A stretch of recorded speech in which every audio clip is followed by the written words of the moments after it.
जम्मू कश्मीर के पुलवामा में सुरक्षा बलों ने एक बहुत बड़ी साजिश को नाकाम किया। 50 किलो वाले इस बारूदी प्लान पर बहुत बड़ी खबर आई है। आतंकियों के टारगेट पर सीआरपीएफ के 400 जवान थे। जी हां, 400 जवान। आतंकी आईईडी के जरिए सीआरपीएफ की 20 गाड़ियों को निशाना बनाना चाहते थे। सीआरपीएफ की गाड़ियों का एक काफिला आज सुबह श्रीनगर से जम्मू के लिए जाने वाला था। सुबह 7 बजे श्रीनगर के बख्शी स्टेडियम से यह कॉन्वॉय जम्मू के लिए रवाना होने वाला था। सुरक्षा बलों को पिछले कुछ दिनों से हमले के बारे में खुफिया इनपुट मिल रहे थे और इसके बाद एक सर्च ऑपरेशन चल रहा था।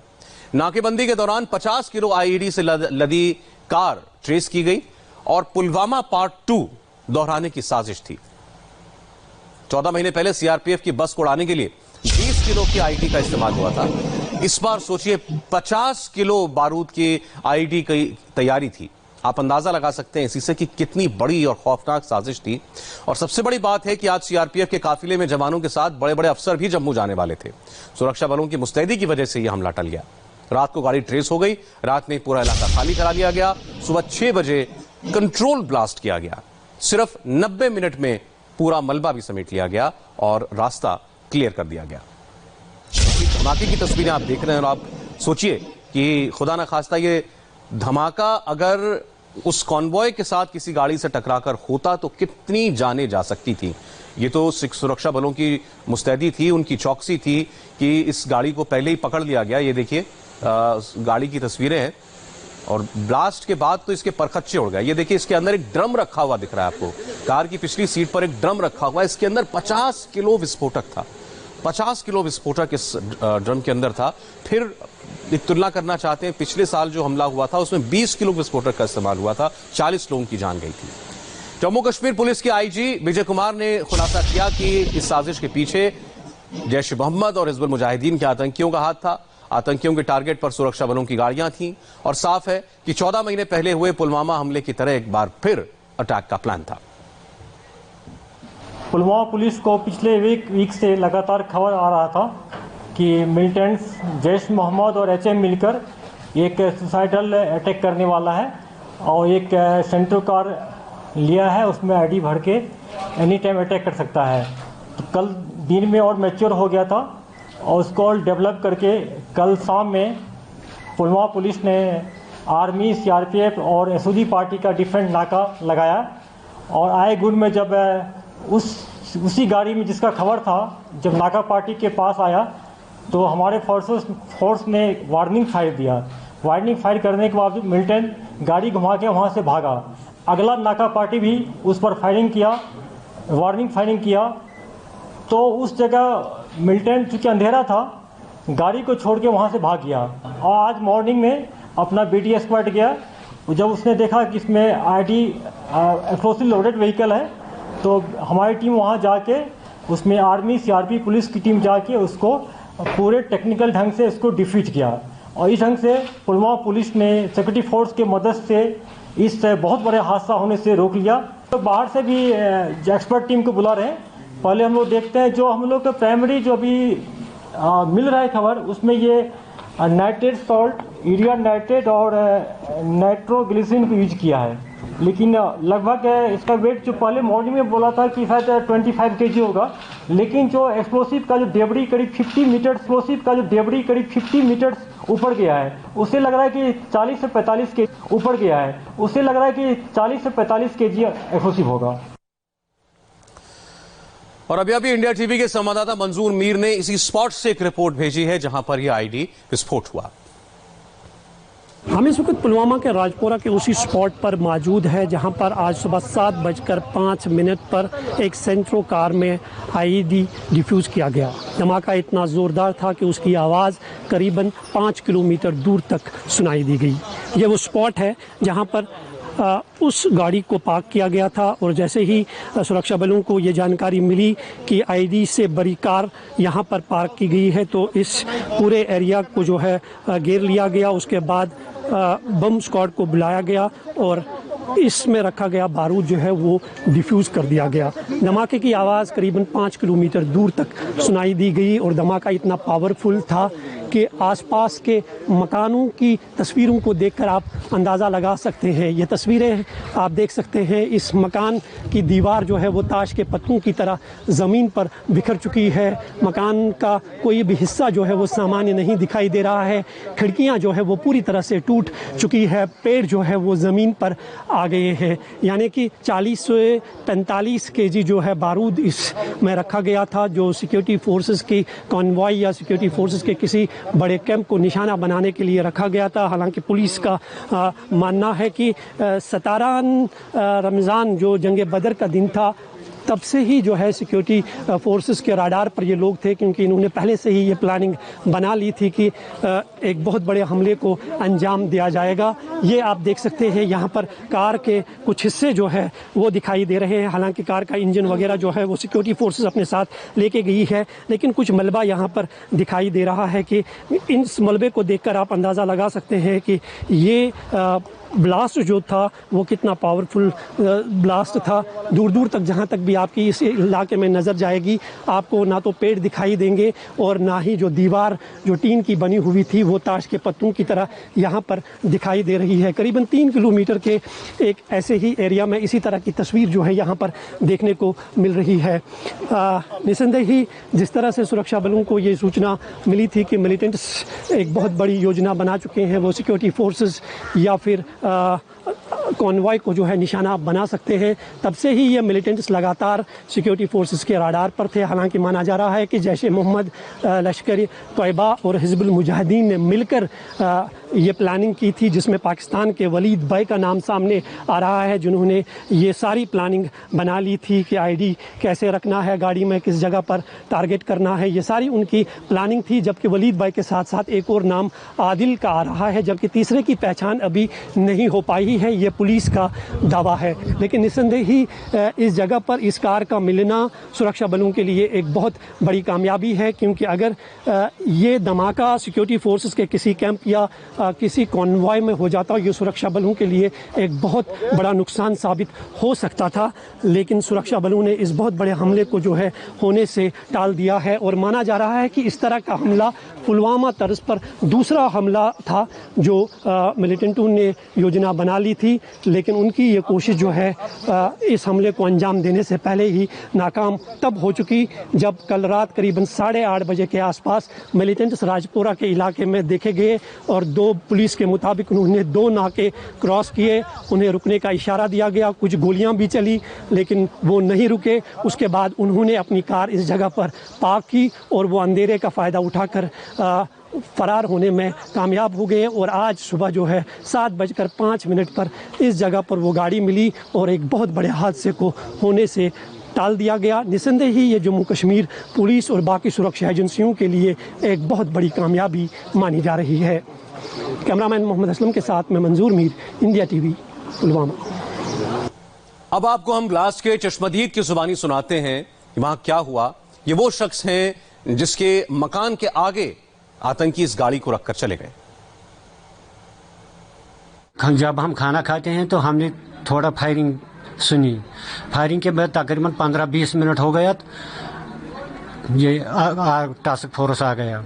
इन्होंने हमारा दरवाज़ा खटकाया और बताया बाहर निकलो। हमने कहा हम डरते हैं, हम क्या करेंगे उधर। नहीं तुमको कुछ नहीं करेगा, वो करेगा, ये करेगा, गाड़ी का नंबर देखो, वो देखो, ये देखो। तो हमने नहीं माना, तो फिर जबर किया तो हम निकल गए। फिर देखा गाड़ी का नंबर शंबर वो ये, तो बस हमको ये और पता नहीं किसने गाड़ी रखा, कुछ नहीं है, हमको कुछ पता नहीं है। फिर हम रात को ऐसे ही जागे रहे थे रात को। फिर सुबह निकाला, आप यहाँ से निकलो, खिड़की विड़की रखो खुला, डंगर है वंगर है, अगर कोई है वो इसको बाहर निकालो। फिर इस गाड़ी को धमाका किया तो और हमारा इस मकान को तबाह कर दिया। क्या बताएंगे, इसको तकरीबन 30 लाख रुपया हो गया इस मकान में। अब ये सब खत्म हो गया। आप सारे सेफ हो भी यहाँ पे थे, जितने भी मेंबर आप घर में थे सारे सेफ हो? हम सेफ हैं, बंदे तो सेफ हैं। नुकसान तो नहीं किया? बंदे को कोई नुकसान नहीं हुआ। घबराए हम, बहुत डर गए, ये हमको मारेंगे, ये करेंगे, वो करेंगे, मगर अल्लाह का शुक्र है कि हम बच गए। जिस गाड़ी में आईईडी ब्लास्ट हुआ उसका नंबर फर्जी था। गाड़ी में एक बाइक का नंबर लगाया गया था। इंडिया टीवी ने उस शख्स को भी ढूंढ निकाला जिसके नंबर का गलत इस्तेमाल किया गया। ये वो बाइक है जिसकी तस्वीर आप देख रहे हैं, इस पर ओरिजिनल नंबर लगा है, लेकिन आतंकवादियों ने इसी बाइक का नंबर फर्जी तरीके से हमले की गाड़ी पर लगा दिया। वो गाड़ी जिसमें 50 किलो विस्फोटक था। बाइक का नंबर है JK08B1426 और इसी नंबर को आतंकवादियों ने उस गाड़ी पर लगाकर उसे इस्तेमाल किया। आपको सुनाते हैं इस बाइक ओनर का इस साजिश पर क्या कहना है। इसमें कारण सर इस चीज़ का तो हमें नॉलेज नहीं था। सुबह SHO साहब SHO हीरानगर आए तो उन्होंने घर के भी बारे में साहिल भैया, हमारे भैया जी के नाम पे उन्होंने RC पे रजिस्टर थी मोटरसाइकिल की, तो वो मोटरसाइकिल के बारे में पूछते पूछते यहाँ पे आए। उन्होंने हमारे साथ आके इनके घर में पता किया कि मोटरसाइकिल का नंबर, सर ये नंबर तो सुबह से न्यूज़ चल रही थी कि ये नंबर श्रीनगर में किसी ने उधर आतंकियों ने कोई बड़ी साजिश को नाकाम करते हुए हमारे सुरक्षा बलों ने उनका नाकाम किया। तो सर इसमें हमारे मोटरसाइकिल का नंबर सर कार को लगा दिया है। तो इसके बारे में तो हमें पता भी नहीं था कि ऐसे ऐसे कोई साजिश रची जा रही है सर। अब पुलिस जब आई यहाँ पे फिर क्या किया पुलिस ने? सर वो मोटरसाइकिल लेके चले गए भैया का जो भी था। क्या बताया यहाँ पे? सर उन्होंने कुछ नहीं बताया, बोल रहे हैं कि हम कोई वेरिफिकेशन कर रहे हैं तो उसके लिए इनकी गाड़ी हमें ले जानी पड़ेगी। जाहिर है बहुत ही खौफनाक और खतरनाक साजिश थी। अब जरा उसके बारे में आपको बता दें जिसका नाम इस साजिश के पीछे लिया जा रहा है। पाकिस्तान के बॉम्ब एक्सपर्ट वालिद भाई नाम के आतंकी की बात सामने आ रही है। बताया जा रहा है कि वालिद भाई नाम का आदमी आईडी बनाने का एक्सपर्ट है और इसका क्या कनेक्शन है इस पूरी साजिश के साथ, ये इसकी तफ्तीश पुलिस कर रही है। वालिद भाई ये जैश का आतंकी है, इतना सुरक्षा बल बता चुकी है, और पाकिस्तान का रहने वाला है, ये बात भी साफ है, और आईडी का एक्सपर्ट भी है। पिछले कुछ वक्त से ये कश्मीर में एक्टिव है, लोसी पार करके कश्मीर में आया था और एक एनकाउंटर 2 हफ्ते पहले हुआ था जिसमें बाल बाल बचा था, और चूंकि इसको आईडी बनाने में महारत है इसीलिए इस कार आईडी में इस शख्स की का हाथ होने की पूरी बात कही जा रही है। और अब तक सुरक्षा बल क्या जान पाए हैं इस साजिश के बारे में हम बात करते हैं। हमारे साथ मनीष प्रसाद हैं, हमारे सहयोगी। मनीष, अभी तक का क्या इनपुट आपको मिल पाया है? इस साजिश को डिकोड करने में सुरक्षा बल कहां तक पहुंचे हैं? सर अब रिवर्स इन्वेस्टिगेशन के आधार पर हम आपको बताते हैं। खासतौर पे ये बात बिल्कुल साफ है कि पुलवामा अटैक 14 फरवरी 2019 को जो हुआ, ठीक उसी की तर्ज पर व्हीकल बोर्न आईडी का इस्तेमाल करते हुए इस बार फिर से कॉन्वॉय को टारगेट किया जाना था। आज सुबह का वक्त जो है वो रेकी की गई थी और इसी समय पर जो कॉन्वॉय मूवमेंट होता है उसको टारगेट करना था, जिसमें करीबन 400 से ज्यादा जवानों की संख्या हर कॉन्वॉय में लगभग है, और इसीलिए मेन टारगेट एरिया के तौर पर साउथ कश्मीर के मेन हाईवे पर ये जो कॉन्वॉय मूवमेंट था वही है। और इसीलिए जब इंटरसेप्शन रिकॉर्ड किया गया तो उसके बाद भारतीय सेना, जम्मू कश्मीर पुलिस और CRPF ने चारों तरफ नाका बांधा। उसके बाद खासतौर पे अब आप देखेंगे तो इस पूरी तस्वीर में खासतौर पे जो इन्वेस्टिगेशन इस समय ऑन ग्राउंड की जा रही है तो उनके मुताबिक जो गाड़ी थी सेंट्रो व्हाइट कलर की, उसका नंबर जरूर फर्जी था, लेकिन जो चेसी नंबर है उससे अब दोबारा से रिवर्स इन्वेस्टिगेशन कर जो इस सेंट्रो गाड़ी का मालिक है दरअसल उस तक पहुंचने की पूरी तैयारी कर ली गई है। उसके अलावा वालिद, आदिल, ये 2 आतंकी हैं जिसमें से वालिद पाकिस्तानी आतंकी है, पाकिस्तान से इन्फिल्ट्रेट होकर साउथ कश्मीर में यहां पर उसने अपना बेस बनाया, हाइड आउट में रह रहा था, ग्राउंड वर्कर्स तैयार किए और यहीं पर रहकर उसने नए लड़कों को रिक्रूट करने की कोशिश की। यहां तक की जानकारी इस बात की भी है कि रियाज नाइकू के एनकाउंटर के बाद से लेकर अभी तक ही काफी एक्टिव हो चुका था और इसीलिए जैशे मोहम्मद और हिजबुल मुजाहिदीन के जो सरगना इस समय पाकिस्तान में बैठे हैं उनके द्वारा इनको एक क्विक एक्शन करने की बात कही गई थी, लेकिन इससे पहले कि कर पाते सिक्योरिटी फोर्स ने इन्हें पिन पॉइंट करके जो इनकी ये पूरी की पूरी साजिश थी उसको खत्म किया। लेकिन अब चुनौती इस बात की है कि वालिद, आदिल समेत जो और आतंकी इस समय साउथ कश्मीर में एक्टिव हैं और साथ में नॉर्थ कश्मीर में है, ओवरग्राउंड वर्कर्स के साथ उनको जीरो इन किया जाए। सौरभ, इसमें एक और बात बहुत इंपॉर्टेंट है कि इन्वेस्टिगेशन का पॉइंट ऑफ व्यू अब जहां ये पूरा साउथ कश्मीर का जो ये राजपुरा एरिया है वो है, उसके अलावा पुलवामा और साथ में उन लोगों से भी पूछताछ की जा रही है जो 14 फरवरी 2019 के जब फिदाइन अटैक आदिल अहमद दार ने किया था CRPF के कॉन्वॉय अटैक में, जिन लोगों की भूमिका थी और फिर उसके बाद सबूतों के आधार पर उन कुछ लोगों को गिरफ्तार नहीं किया गया था क्योंकि सबूत पूरे नहीं थे उनके खिलाफ। तो इसलिए अब प्रॉपर एक बार फिर से कॉम्बिंग ऑपरेशन किया जा रहा है। खासतौर पर जो हमें जानकारी मिल रही है, DGP दिलबाग सिंह ने भी इसकी पुष्टि की और साथ में आईजी कश्मीर विजय कुमार ने भी कि दरअसल क्विक एक्शन करते हुए ये एक बड़ा खतरा तो टल गया, लेकिन व्हीकल बोर्न आईडी जिसका एक्सपर्ट इस समय वालिद है, जो कि लगातार वो व्हीकल बोर्न आईडी बना रहा है और तैयार कर रहा है, उसके बाद गाड़ी में फिट कर रहा है, तो इसीलिए चुनौतियां और भी बढ़ जाती हैं। और इसको देखते हुए इस समय जम्मू कश्मीर पुलिस, सीआरपीएफ और जो भारतीय सेना है उन्होंने पूरी तरह से साउथ कश्मीर और नॉर्थ कश्मीर के अलग अलग एरियाज में रेड शुरू किया और यही वजह है कि आतंकियों के साथ कॉन्टैक्ट इस समय बहुत ज्यादा हो रहा है। मनीष जी बताइएगा कि अभी तक इस साजिश में पाकिस्तानी हैंड किस हद तक सामने आ रहा है? सौरभ, एस्टैब्लिश बिल्कुल क्लियर है क्योंकि वालिद पाकिस्तानी आतंकी है जो कि इन्फिल्ट्रेट कर भारत में आया था और फिर उसके बाद उसने साउथ कश्मीर को अपना बेस बनाया। नॉर्थ कश्मीर के एरिया से होते हुए जब ये साउथ कश्मीर में आया था तो यहां पर उसने लोकल लड़कों को रिक्रूट किया। जो इंटरसेप्शन और सर्विलांस इस समय सिक्योरिटी एजेंसीज के पास है वो भी इस बात को एस्टैब्लिश करता है कि लगातार ये पाकिस्तान के कई लोगों के टच में था सिक्योरिटी कारणों से, क्योंकि इन्वेस्टिगेशन का विषय है, हम पूरी जानकारी नहीं दे सकते आपको, लेकिन ये जरूर बता दें कि ये पूरा एस्टैब्लिश्ड है कि ये पाकिस्तानी सरगना जो जैश ए मोहम्मद के इस समय सीमा उस पार बैठे हैं, पाकिस्तान में बैठे हैं, पाकिस्तान ऑक्यूपाइड कश्मीर और भावलपुर में बैठे हैं, दरअसल उनके थ्रू ही ये मैसेज यहां तक पहुंचा और हिजबुल मुजाहिदीन के जो आतंकी हैं जो इस समय रियाज नाइकू के एलिमिनेशन के बाद वो लगातार बैकफुट पे थे, दरअसल उनको एक साथ इकट्ठा करना वालिद की जिम्मेवारी थी और यही वजह है कि नए लड़कों को गुमराह कर रिक्रूट भी कर रहा है वो। और इसीलिए इस समय जम्मू कश्मीर पुलिस और सीआरपीएफ और भारतीय सेना की लगातार कोशिश ये है कि जो लड़के करीबन 35 की संख्या में इन दिनों आतंकी संगठन में शामिल हुए हैं, जो नए रिक्रूट हैं, दरअसल उनको डीरेडिकलाइज करके दोबारा से मेन स्ट्रीम में लाया जाए और वहां से हटाया जाए। तो इस समय दो पैरेलल फॉर्म पे इन्वेस्टिगेशन चल रही है। एक मनीष, एक चीज और, इस पूरे कॉन्वॉय अटैक, फिदाइन अटैक को जीरो इन